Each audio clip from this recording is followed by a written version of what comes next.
آپ کے سامنے الحمدللہ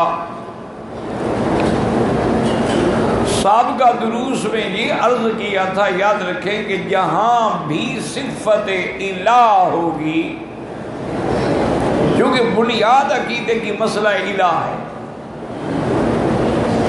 اگر یہ مسئلہ کسی کو سمجھ نہیں آیا نعوذ باللہ یا اس میں مذبذب ہے تو وہ مومن نہیں ہو سکتا۔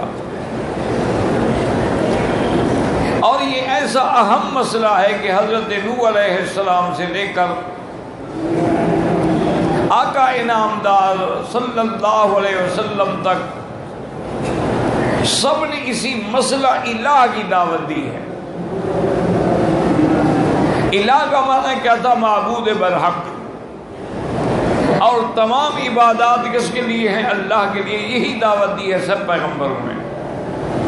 الى عاد اخاهم هودا قال یا قوم اعبدوا اللہ ما لکم من الہ غیر، صرف اسی کی عبادت کریں۔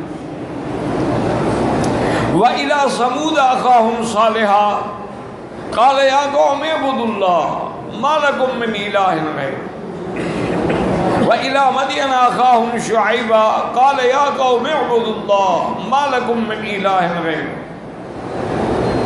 اسی طرح اللہ نے قرآن پاک میں کئی مقامات ہیں جہاں حکم دیا وَاعْبُدُوا اللَّهَ وَلَا تُشْرِكُوا بِهِ شَيْئًا، اسی طرح حکم دیا وَمَا خَلَقْتُ الْجِنَّ وَالْإِنسَ إِلَّا لِيَعْبُدُونَ، اسی طرح اللہ نے فرمایا کہ تمام انبیاء جو ہیں وہ میرے عبد ہیں، عباد المکرمون ہیں، اور تمام انبیاء، تمام ملائکہ، تمام اولیاء سب اللہ تعالیٰ کی الوہیت کا بیان کرنے کے لیے میدان میں آئے۔ اور دوسری بات میں نے کیا عرض کی تھی کہ جہاں الہ کا ذکر ہوگا وہاں دو چیزیں لازمی ہوں گی، ایک علم کامل اور ایک قدرت کامل۔ علم کامل کا معنی یہ ہے کہ اللہ نے علم تو سب کو دیا ہے، کون سی چیز ہے جس کو علم نہیں ہے؟ اللہ نے حیوانات کو بھی علم دیا ہے، اللہ نے پرندوں کو جو چیز کائنات میں سب، اب دیکھیں نا پرندے جاتے ہیں واپس جب رات ہوگی سیدھے اپنے گھونسلے میں آئیں گے، سانپ ہے جائے گا پھرے گا آئے گا اپنے بل میں، اسی طریقے سے آپ دیکھیں گے جانور ہیں، گائے ہے، بھینس ہے، بکریاں ہیں، جو بھی چیزیں ہیں شام جب ہوگی تو واپس اپنے گھر میں لوٹیں گے۔ تو ہر چیز کو اللہ نے علم دیا ہے۔ اگر آپ کے گھر میں 3 بھینسیں بندھی ہوئی ہیں، ان کے بچے ہیں، ان کو چھوڑیں، ہر بچہ ماں کے پاس جائے گا، اور ماں بھی اپنے بچے کے بغیر دوسرے کو نہیں آنے دے گی، مارے گی اس کو۔ تو علم تو اللہ نے سب کو دیا ہے۔ اللہ نے آپ کو علم نہیں دیا ہے کہ آپ حج پہ آ گئے، ٹکٹیں بنائیں، پاسپورٹ بنائے، داخلے کیے، ہوائی جہازوں پہ بیٹھے، جدے اترے، بسوں میں سوار ہوئے، اس کے بعد جناب مکے آئے، مدینے آئے، مینا آئے، عرفات آئے، تو یہ اللہ نے علم نہیں دیا، علم دیا ہے۔ ہر مخلوق کو اللہ نے علم دیا ہے، سب سے زیادہ علم اللہ نے انسانوں کو دیا ہے۔ علم تو جنوں کے پاس بھی ہے، علم تو فرشتوں کے پاس بھی ہے، لیکن سب سے زیادہ علم انسان کو ہے، کیونکہ انسان اشرف المخلوقات ہے، اور انسانوں میں سب سے زیادہ علم اللہ نے انبیاء کو دیا ہے کہ انبیاء نے پوری امت کو ہدایت کرنی ہے، اور تمام انبیاء میں سے سب سے زیادہ علم جو ہے اللہ نے حضور حضرت محمد مصطفیٰ صلی اللہ علیہ وسلم کو دیا۔ اس لیے حضور نے فرمایا اوتیت علم الاولین والآخرین، جو پہلے پیغمبر گزرے ان کا بھی اللہ نے مجھے علم دیا ہے، اور جو میرے بعد واقعات آئیں گے، مخلوق آئے گی، ان کا بھی اللہ نے مجھے علم دیا ہے۔ یہ سارے علوم برحق ہیں، ان کا کوئی منکر نہیں، بات سمجھے۔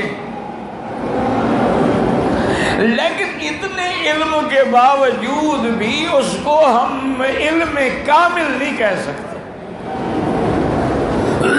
علم غیب نہیں کہہ سکتے، علم ما کان و ما یکون نہیں کہہ سکتے۔ اب اتنے علوم کے بعد بھی حضور صلی اللہ علیہ وسلم ہر حکم میں انتظار کرتے تھے کہ اللہ کی وحی آئے گی تو حضور بیان فرمائیں گے۔ یہی بات فرشتوں نے کہی تھی کہ لا علم لنا الا ما علمتنا، ہمیں اتنا علم ہے جو آپ نے ہمیں دیا ہے۔ اور یہی بات تمام پیغمبر قیامت کے دن کریں گے۔ تمام انبیاء اور رسل جب میدان محشر میں موجود ہوں گے تو ان سے اللہ سوال فرمائیں گے۔ یوم یجمع اللہ الرسل فیقول ماذا اجبتم قالوا لا علم لنا انک انت علام الغیوب۔ تمام انبیاء سے اللہ پوچھیں گے بتاؤ تمہیں بھائی امتوں نے کیا جواب دیا ہے؟